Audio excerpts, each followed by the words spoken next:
When you start to look at the EGFR biomarker, things get really complicated very, very quickly.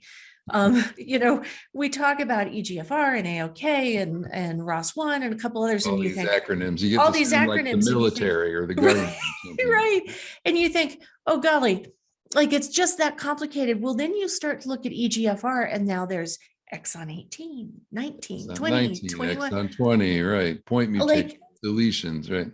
good golly. I mean, this just gets so complicated. So can you help us understand what those are called, subtypes or co-mutations?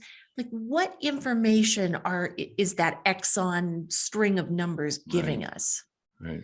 Well, that's a question with a long answer and a short answer. But basically, like, as I said, EGFR, the biomarker EGFR is a mutation in the DNA that turns on the gene called epidermal growth factor receptor. And it turns out that there's many different ways the DNA can be altered in order to turn that gene on. The two most common ones are called exon 19 and deletion, and L85R, L858R, which is an exon 21 mutation. And I have a PhD in genetics, and I don't expect patients to have a PhD in genetics or most doctors to have one. But the letters, the description that I just used describes exactly the alteration in the DNA that's associated with this activation. So the most common is this exon 19 deletion, and the gene is divided up into pieces called exons. And so there's a piece of the gene that's exon 19, and that alteration is a deletion of usually 5 amino acids in that protein.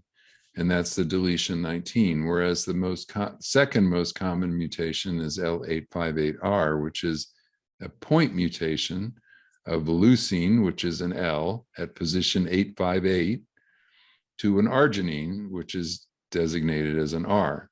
Now, patients don't really need to understand all the details of this, but it's extremely important for their physicians to, because you can't just say there's a mutation in EGFR and that determines the treatment.